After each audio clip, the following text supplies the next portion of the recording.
Welcome to Immigrate. Welcome to a space where you can be vulnerable, a space where you're not going to be judged, a space where you can be authentic. And my hope and desire is to inspire and motivate everyone that click onto this podcast. So welcome to another episode of Immigrate.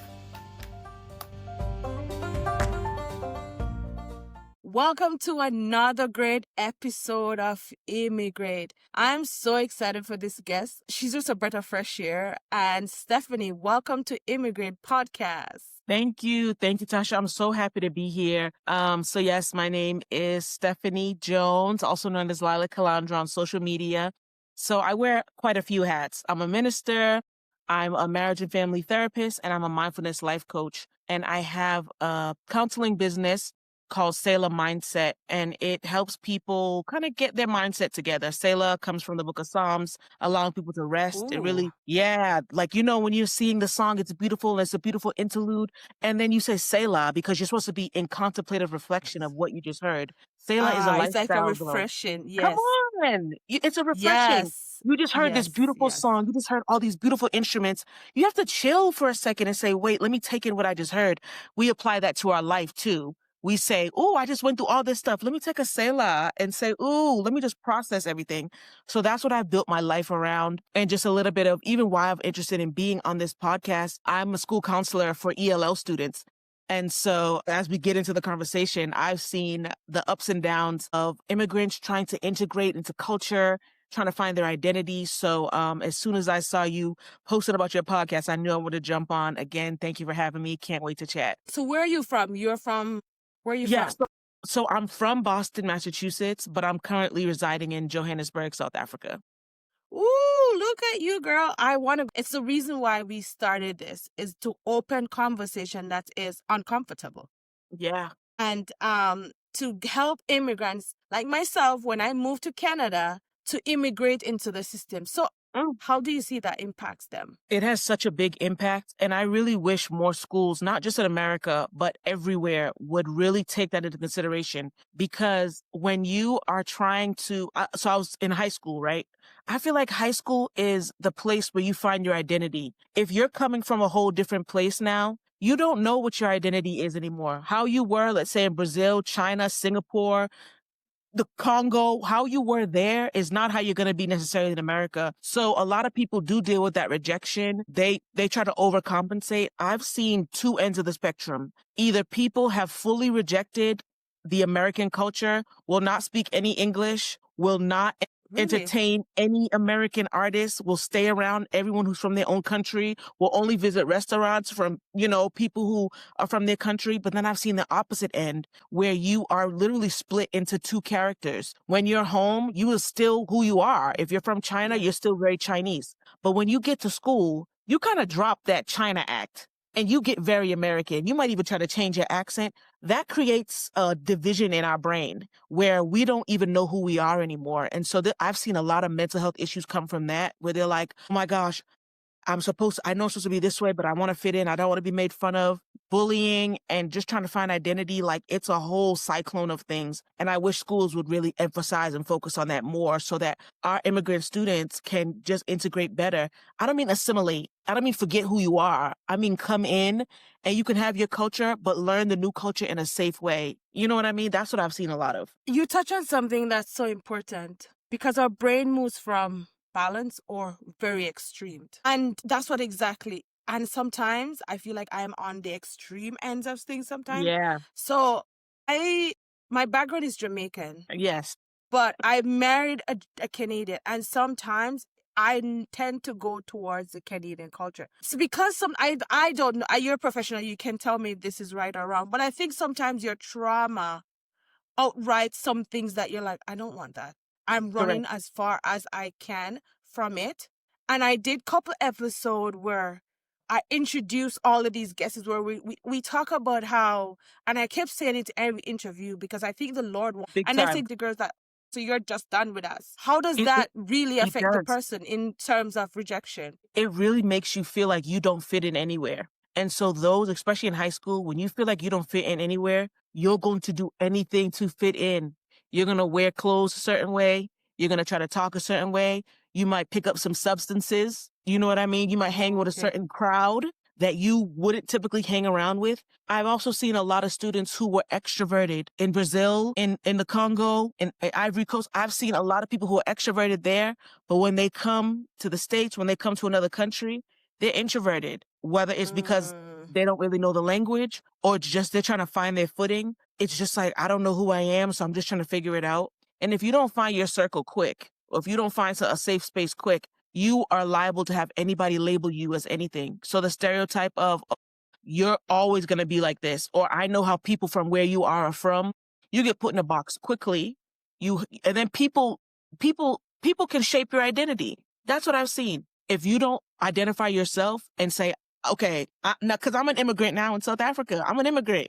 And all my students who I was with, they taught me how to be an immigrant. They taught me how to have courage, how to keep parts of myself, but be open to everything else. But it's a lot because you feel very rejected if someone doesn't accept you, and you will literally do anything. You will change your speech. You will put on an accent, your clothes, the music you listen to, your hair. You'll change. That creates that's what I mean, that division. It creates a split, and it really can cause harmful behavior because you don't know who you are anymore. And so if you don't know who you are, you're just going to be anybody. Okay, so what are some coping mechanisms you see immigrants using?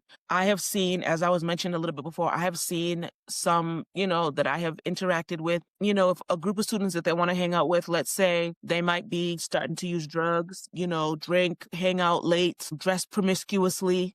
I've seen that to try to cope with not really knowing who you are, or try to cope with missing people from home.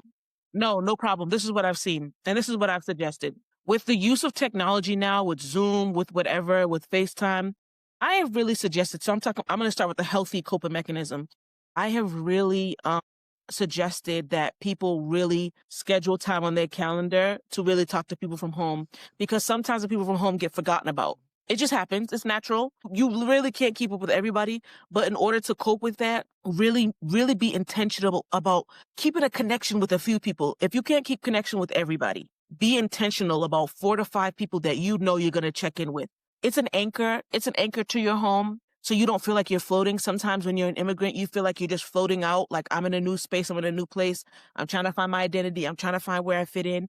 I'm just kind of floating out in space. Keeping those connections really helps you to anchor yourself. I'm grounded where I am, but I'm also connected to those who I'm around. Now, some unhealthy coping mechanisms I've seen, people will try to overcompensate with like relationships. Like, let's not even say romantic relationships, like a friendship. Okay, if I have a friend who's back home and then I meet someone maybe who reminds me of them, or I'm just deciding to get really close to this person, whether the relationship is good for me or not, I'm going to get really close to them because I'm trying to replace that person that I really miss. And you end up tolerating a lot of stuff. That person could bully you. That person could make fun of your accent, the way you dress, the way your food smells, and you tolerate it because you miss that person from home so much. So those are just 2 kind of examples that I've seen and encourage people. If I've seen someone going down that path of just accepting whatever to fit in, then I will suggest that you get your anchors from back home. Who can you speak to? Whether it's a cousin, an auntie, you miss whoever. Who can you connect with that will keep you anchored and rooted in your culture, but also allow you to explore other cultures so you can be a global citizen. Those are the kind of ways that I navigate that. Thank you so much. I want to trickle back a little bit to the top part you said, but what if you say, I'm done with people back home? I am running away from them. How do you cope then? I mean, then you're done. Do you just find a core group where you at Yeah. and say, okay, these are my people, but you have to make sure there's healthy boundaries and they're not taking abuse of you, I guess. Yeah. I mean, and sometimes based on what's going on back home, it's okay to set that boundary that I'm done with you and everything that represents, that I don't even want to be associated with. I'm not forgetting my culture. I'm not forgetting where I came from. I'm not forgetting the blood and the ancestors where I come from. I'm not forgetting any of that. But those people that I was associated with, whether it's family, friends, whoever, schoolmates, coworkers, I can be done with you and I don't have to feel guilty about that. Now, if I want to change my identity, so here's what I say to cope. Stay true to yourself. You're going to change your identity to the point where it's like you're being fake, or you're putting on masks, or you're trying to be someone else. I'm all for evolution. I think when immigrants move to another country, you evolve. You have to. I don't mean you just evolve with the culture. There's a part of you, there's a boldness, a courageousness. You have to have courage to move to another country. To pack up and leave what you know and go somewhere else, you have to have courage. So I think there's a boldness that comes with that. That's a part of your identity that you might not have had back home. It's up to you to say, I'm done with everyone back home. I'm keeping true to myself. But the new people that I want to invite in, so if I've left my whole family, now I get to build my family. My biological family, you can't choose. You can't choose who your sisters are, your cousins, your mother. You can't choose that. But the family that I built, my chosen family, those who I want to associate with now, I can build that from the brick by brick, from the ground up. And I connect with people who actually identify with who I am. Because sometimes those people back home, they don't let you grow and they don't let you evolve and they expect you to stay the same exact person. So sometimes it's necessary to let them go. And it's okay to say, I'm gonna put you over there for a second and I don't have to interact with you. I don't have animosity. I don't have unforgiveness in my heart. I've checked with myself. I've checked with God and made sure that I don't have any unforgiveness, that I don't have any vengeance towards you. But you are keeping me in a box. And so I want to put you aside so I can grow into my identity that I want. But I'm staying true to myself, but my identity is shifting. And if people can't get on board with the shift, then they honestly have to be let go. And the people who need to be let go, they'll let you know. They'll let you know that it's time. They'll let you know. It's time. It is. I love how we just jump into that third question because the feeling of rejection without losing our confidence and hope, you have just touched on that, right? And do you want to go more depth into that in terms of how do you not lose your confidence? I know you touch on a little bit of find your identity, know your circle, but how do we really lock into the process of the feeling of rejection, losing our hope and losing our confidence? I mean, I'll just circle back to the courage. For me, my courage anchors me. That it takes a lot of courage, no matter why you left, no matter if you had to flee for your life, if you just wanted a new experience, or if you went to another country to marry someone or whatever. It takes a lot of courage to go and move. And so that helps to combat rejection. I don't need to feel like, oh, I need to be this extraordinary person. I'm already that because I had the courage to leave what I know, my family, my friends, my food. I can't even tell you how much American food I miss. I had that. Come on. Like, you know what I mean? Like just the smells and the sense of where you're from, like the music, the laughter. You mean you immigrate, you've picked up all your stuff and you've moved somewhere else. There's no way that rejection can overtake me now because I know who I am. I know that it took boldness and courage. So I really use that as fuel to move forward, right? And when I'm thinking about being rejected, I'm like, who's rejecting me and why? And why do I feel rejected? Because oftentimes when we feel rejected, it's really something internal, something we haven't healed from childhood. You know what I mean? You mentioned that before. If something happened, if I was rejected in my childhood, my lens, my glasses will always be rejection. You could say, hey, Steph, you know what? I don't really like your nail color. Man, I will feel so rejected. I will be done because of what happened in my childhood. So being an immigrant gives us time to heal. And it gives us time to really see what happened in our childhood. And all that stuff comes up. And it's such an emotional experience. All that stuff bubbles up. And it gives us time to really mend and sew back together and allow ourselves to be healed in that time. So that when rejection even comes knocking on our door, we don't have to answer. Okay, this group of people does not want to be around me. I know that there's another group. I know that there's another person in this whole new country. You mean there's not a couple of people that say, oh man, I want to be around you. I like your presence. And I'll land the plane saying this. Sometimes we're like, nobody in this country likes me because a few people, have not accepted us. We can't generalize. No Canadian likes me. No South African likes me. No American likes me because a couple people, we have to watch the mind. We got to watch the mind in that because it's easy to say that. And then we live our lives in a new country with the lens of rejection. And you really can't grow in there. You can't grow in that space. You can't. You cannot. And those things that you said, I touch on so much a little aspect of that on my podcast. But the Holy Spirit was the one that revealed those things to me. Yeah. And I'm like, let's just go into, because I don't want to go too deep into it. Yeah. But mindfulness or a Bible-based meditation, how does it help us to overcome rejection? Oh, man. Okay. So mindfulness is really being present, really being very aware. And I know sometimes it gets a bad rap, especially when we're talking about in like the Christian community, right? Because a lot of people see like a guru, like maybe like, in the Eastern religion, sitting on a mountain saying, and stuff like that, right? It's not that. It is literally being present where you are, being aware and making sure that your mind isn't racing all over the place. So if we're talking about moving to another country, that in every step of the process, that as I'm packing, as I'm getting my mind prepared, as I'm telling my family, I am present and I am aware. I'm not allowing myself to just go off into space or numb myself or like zone out, blank out. Be present, be aware, be mindful where you are and what you're doing so that you don't miss any step of the way. And those Bible-based meditations, man, like we are encouraged in the Bible to meditate day and night. King David said that, to meditate day and night. And what I've realized, especially as I get deeper into meditation, everybody meditates no matter what, whether you want to or not. Meditation is literally just thinking on one thing over and over and over again, right? If I'm thinking of something negative, I'm meditating on it. And so I will see those results. If I'm thinking of something positive, then I'm meditating on it, right? I'm intentionally waking up in the morning. I'm thinking on these things of above, whatsoever is good, whatsoever is true, whatsoever is lovely, all those things, right? That I say, let me say some affirmations to myself that I am accepted where I am. I am not rejected, right? The people who love me will find me, my circle, all those things. When you begin to meditate on those things, it changes, it rewires your brain. And the Bible is the best thing that we can meditate on. There's so many things of discovery. There's so many gems and hidden treasures in there that when we think on these things, when we have our mind focused on these things, we'll find ourselves not being so affected by rejection because we're fortifying ourselves. We're putting on that full armor, right? Like you're fortifying yourself. So rejection is like a fiery dart. And when it gets launched at you, if you have no armor on, you're going to be burned up.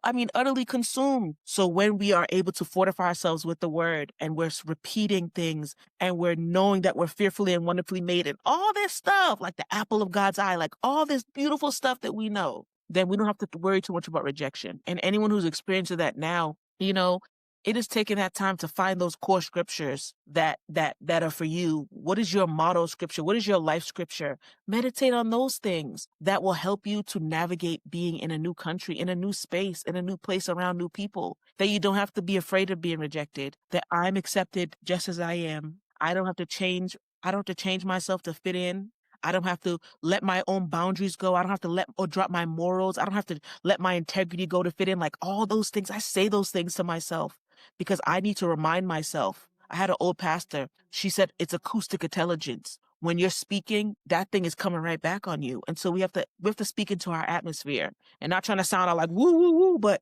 when we speak those things, when we're having the meditations, when we're having the affirmations and we're like, ooh, I am mindful, I am present. Even though I want to leave, I want to maybe blank out. I want to just space out. I'm present because I'm in this situation and I'm going to stay here. And when we're present, then we can navigate through things just as beautiful as we want to be. So that's mindfulness in a nutshell.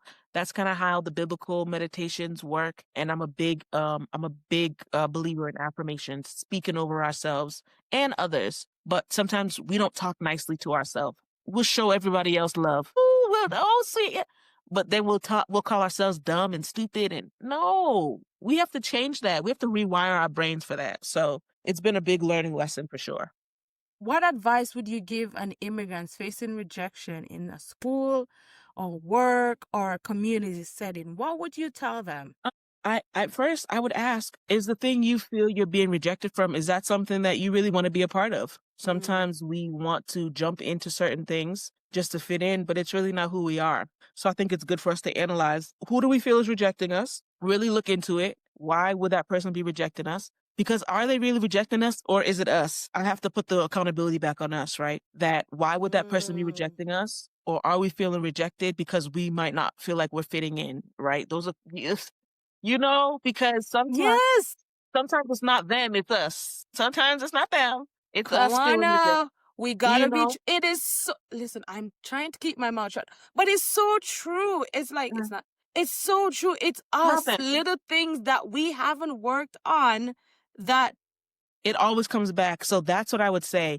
When we talk about rejection, sometimes we always put the mirror on someone else. We have to put the mirror on us. What in us is making us feel rejected? What in you brave soul, you courageous soul who went to another country, who went to another space with fear and trembling, with uncertainty, with financial issues, all that, what would make you feel rejected? What do we need to work on that would make us say, okay, that person doesn't want to be around me. This isn't the end of my life. This isn't the end of my life. Okay, this organization isn't accepting me.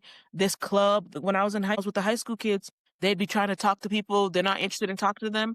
Go find someone else. There are people who want to connect with you. And why are you trying to connect with these people? Is it because you're trying to fit in? Because you want to look a certain way? It all comes back to us. And if there is any little piece of that unhealed rejection in us, we're going to feel rejected every single day, every moment, every minute. So that's what I would say. Thank you. But we're not saying that people don't say mean stuff. Not at all.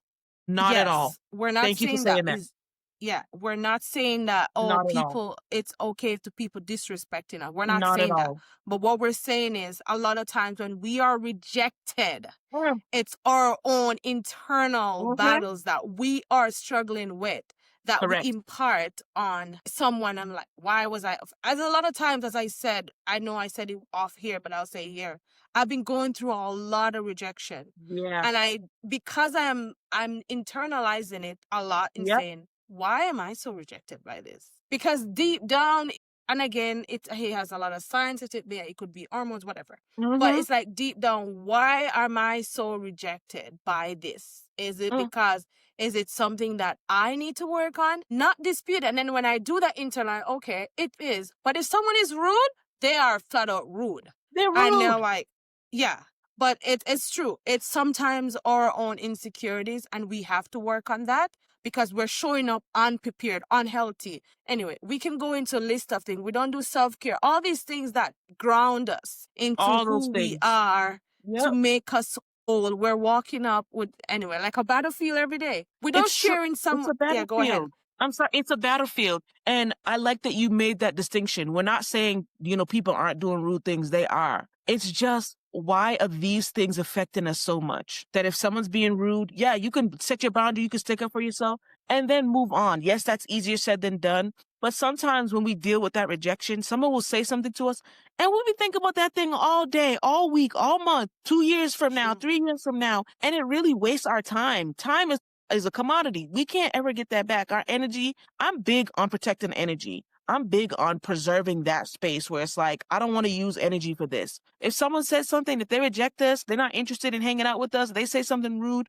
you can respond. I'm not saying in a rude way. You can respond. You can let them know your boundaries, that you're not going to tolerate that, and then move on. Don't even waste any more energy on them. You know what I mean? Because insecure, well, let me say this too. Highly insecure people will try to make you feel rejected no matter what. You, girl. Oh, yeah. Oh, yeah. Yeah. And they are the one to say, you offended me. The boundaries, they do not know how. They don't know it. They're foreign to them. Very. And when you're talking to them, they're like, what? Anyway, yes, sir. Yes, it's a lack of awareness. It's a lack of awareness, and it's a victim mindset. So when you feel rejection and you stick in that rejection, you end up taking on a victim mindset. You end up actually turning into the person who rejected you. You end up, it's like take on their energy. So you end up being the victim. No one likes me. And then I've seen this a lot too. The abused becomes the abuser because you were rejected. Then you start rejecting people instead of you saying, man, I was rejected. Let me be accepting of people. I knew how that felt to me. Let me be open to people. Sometimes people go in the opposite way. You start being the mean girl, the mean guy. You know what I mean? Especially I've seen that in high school. I've seen that in adulthood, everywhere. Insecure people rejecting you. You take on their energy. That's how you become. That's who you become. Without sharing too much, do you know of someone who have overcame a rejection and they found peace or personal growth? Yeah. I of course I won't share any names or anything, but I had a student who was really trying to I would say who was really trying to get into drama. Like I don't mean like, oh, girl catty, but I mean drama theater, like drama club, Yeah. And they kept feeling rejected because they didn't feel their English was good enough. And they wanted to try out for a couple things, and they just felt like people were making fun of them and laughing at them, or just like not accepting them in the way that they wanted. And this person really overcame that. We had some nice chats about it. Even had to bring in the staff member, like who was over to have the conversation, and they ended up pushing through. They ended up doing a monologue, okay? And yes, they did a monologue. But we really had those conversations of how are they showing up. And if you say someone's laughing at me or someone's making fun of me, were they? Are they like, or everyone's laughing at me? What was everybody? Like everybody in the class? Like everybody? No, that's an insecurity that they had. You know what I mean? And they ended up doing really good, and they were able to just overcome that because that's something they really wanted to do. And they also had to deal with some of their friends making fun of them for trying to do a monologue in English or trying to get into this class. You know what I mean? So it was on both sides. And so they had to really just push through all that, the ridicule. Oh, you're trying to be American. Oh, you're trying to be American. Pushing through all that, they were able to do it. Uh, it was a little journey. A lot of empathy had to be given, lots of talks, but they pushed through and they were able to accomplish their goal. But I want to point out that it was both sides. It wasn't just who they were trying to connect with. It was also the people from their own country who were like making fun of them. Oh, why do you want to do that? Why do so it's sometimes you get it from both sides. You're sandwiched in a little bit. It's true. Because Yeah. as you said earlier, people from back home or they'll never accept you. They see you in this little box, Yes. and that's the little box you should stay. And they're in a... But as we're wrapping up, thank you so much for being so Yeah. authentic and sharing. What are some practical tips immigrants can take to rebuild resilience after rejection? I would really say knowing your worth. Resilience is we What don't does want to that weaponize mean? What does that what mean, knowing your worth? like knowing what you bring, not to the table, but knowing what you possess, knowing what you have inside of you, knowing that it is a blessing and an honor for any group of people to want to be around you, for any group of people to hear you and share in your light, your energy, your love, and experience all you have, right? And so when you feel rejected or have really have been broken from rejection, you can build yourself up by saying, man, I know what I have inside of me. I know the things that I've gone through back home, even when I got to my new country. And I have so much to share, and I want to share it with the people who want to hear it. And I want to hear what they have to share too. And so when you're building yourself back up, be kind to yourself. Speak very nicely to yourself. Don't beat yourself up. Other people are going to beat you up. Don't be the number one beater of yourself. Don't be the number one abuser of yourself, right? Because at times we don't need anyone else externally to say anything to us. Inside, we are literally punching ourselves and knocking ourselves out. So I would say be very gentle and loving with yourself as you build your resilience back up. And the more you're able to keep stepping forward, the more you're able to keep progressing forward, you'll find yourself getting stronger and recognizing that you are called, you are qualified, and you are worthy to be in whatever space you want to be in. Someone rejects you, no problem. Find your tribe, find your community. And that's a prayer that I really have, that destiny helpers and those who are in your tribe and community would find you and would find you speedily, so you don't have to feel like you have to alter yourself and put on a mask to be someone else to fit in.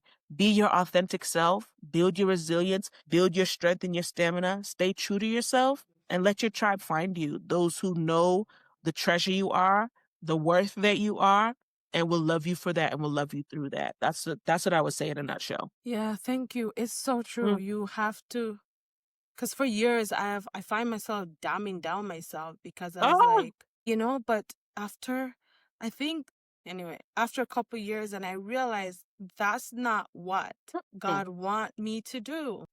He didn't make you like that. No, he doesn't want me to dumb down myself.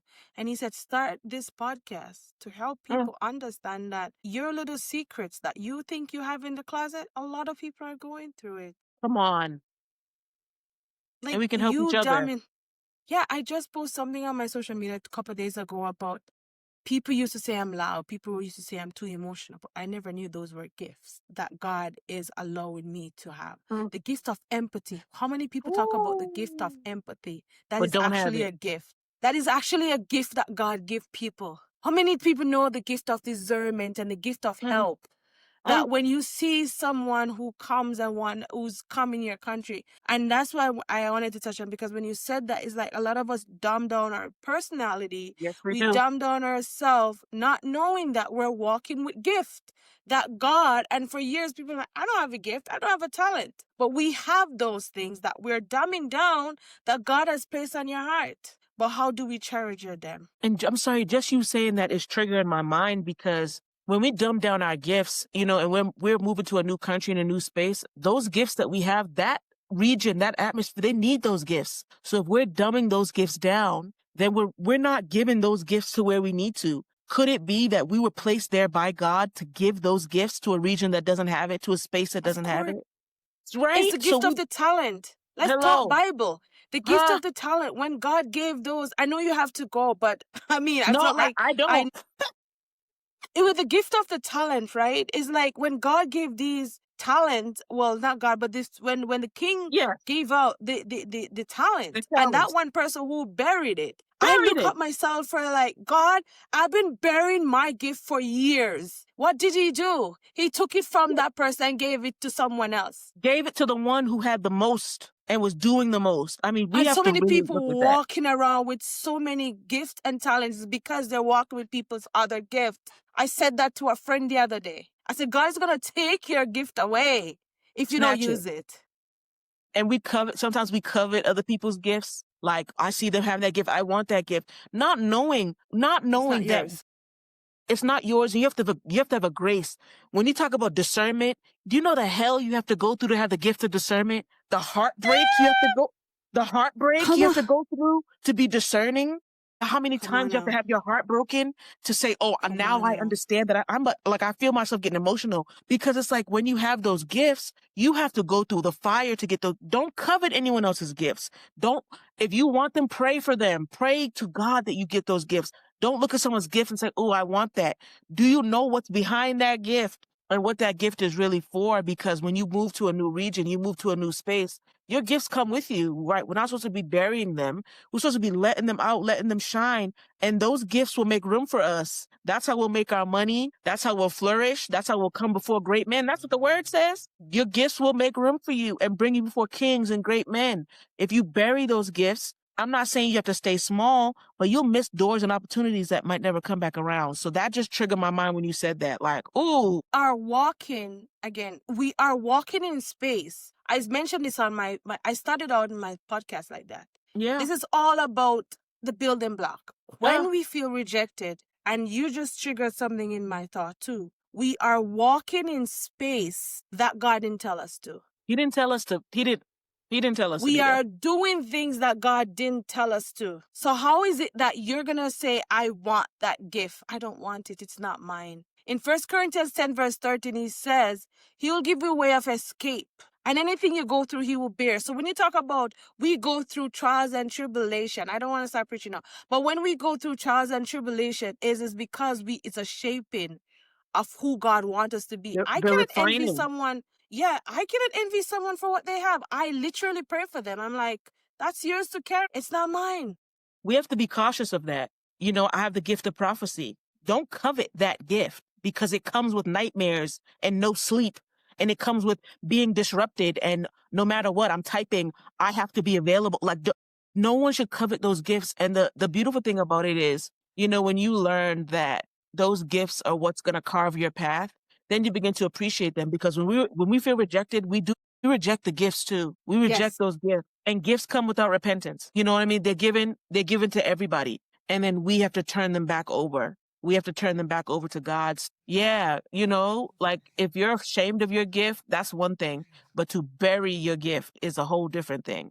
So you want to make sure that when we're feeling rejected, that we're not moving through our gifts with rejection too. Because, first of all, that'll make us say things we're not supposed to say and do things we're really not supposed to be doing. And we're going to show up in places where God didn't tell us to show up into. Be off the path and then have to take the long way back around and then waste years and time trying to get back on the path. So, we don't have to do that. And we're not called to do that. Or anything that you want to share? No, I think we've covered a lot.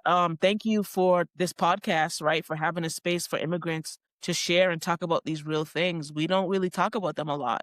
We just expect people to go forward, but it's a mental thing that happens, an emotional things that happen, a spiritual thing that happens. So getting the chance to communicate and share about it is healing in itself. So that's what I say. Gratitude and thank you to you for even creating this space for immigrants. Amen.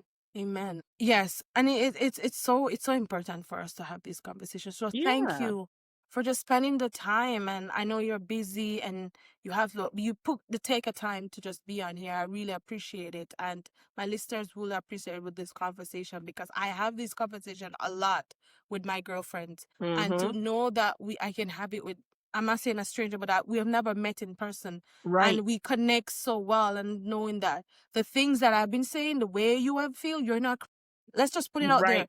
You are not crazy. That's right. You just need to tap into what God has given you, embrace it, and to know that you are called. That's all. That's all. That's it. Because we're not crazy. You're not crazy. We're the not. feeling you're feeling about that person, trust that feeling. Trust it, because it'll save you a bunch of heartache. Trust it. Where can people find you? Yes. Sure. Yes. So on social media, it's Lilac Calandra.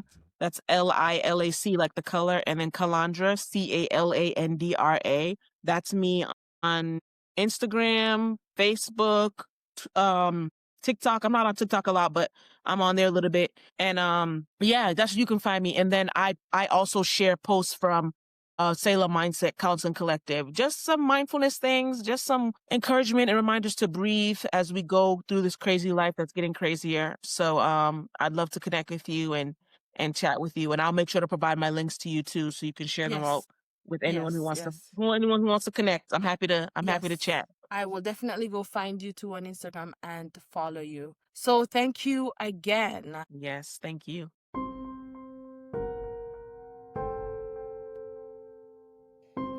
Thank you, everyone, for listening to that wonderful interview. It was such a delight. If you want to hear more inspiring episodes like these, please to follow us on our Instagram at Immigrate. We'll be uploading all the videos, all the short clips of it, and you can find me in my email at heslop.Tasha-Gaye13@gmail.com. That is heslop.Tasha-Gaye13@gmail.com. Thank you for listening to another great episode of Immigrate.